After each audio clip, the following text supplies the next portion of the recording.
Film की शुरुआत होती है 1970s जापान से।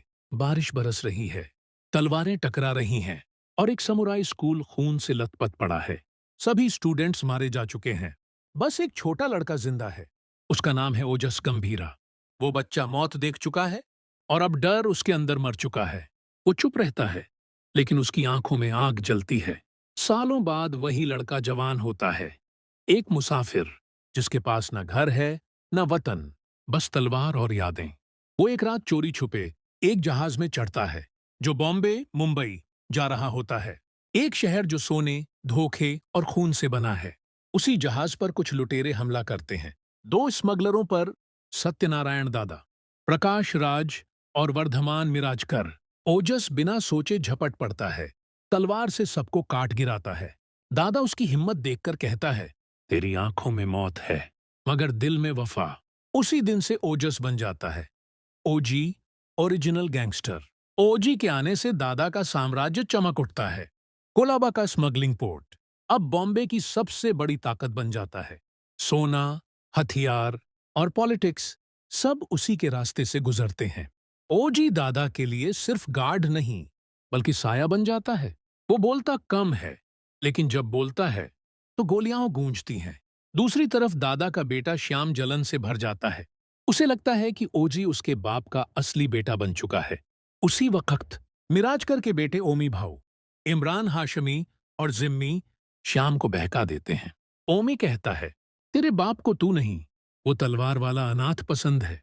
एक रात गोल्ड कंटेनर का बड़ा डील बिगड़ जाता है।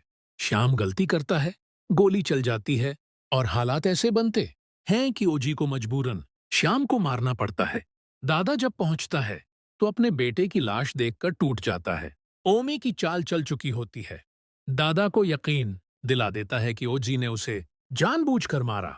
दादा गुस्से में ओजी को कहता है, अब तेरी जगह इस शहर में नहीं। ओजी बिना कुछ बोले चला जाता है।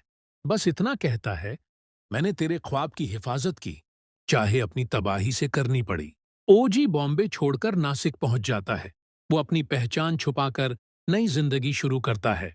वहीं उसकी मुलाकात होती है कनमनी प्रियंका मोहन से, एक मासूम टीचर जो उसके अंदर के जख्मों को देख लेती है। धीरे धीरे दोनों करीब आते हैं, शादी करते हैं और एक प्यारी सी बेटी होती है। ओजी एक सादा जिंदगी जीने लगता है। खेत, बाइक गैराज, बच्चों की हंसी, सब कुछ सुकून भरा। एक दिन वो अपनी बेटी से कहता है, तलवार बुरी नहीं होती, बस उसे इस्तेमाल करने वाला अच्छा होना चाहिए। लेकिन किस्मत ने उसके लिए कुछ और लिखा था।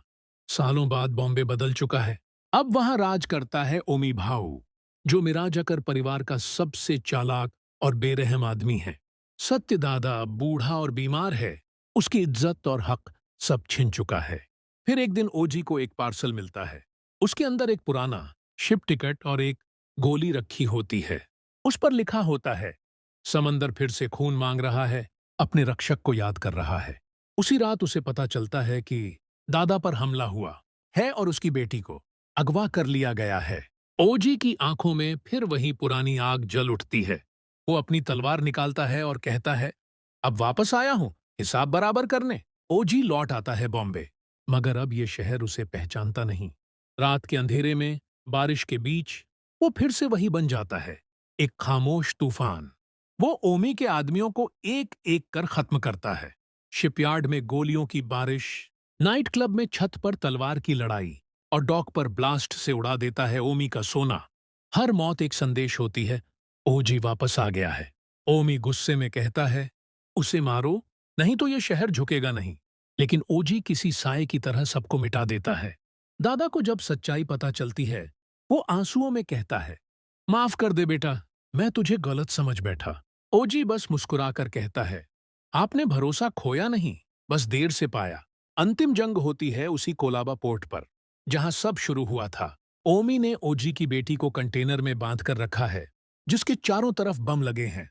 बारिश में भीगी रात, और ओजी अकेला, तलवार हाथ में।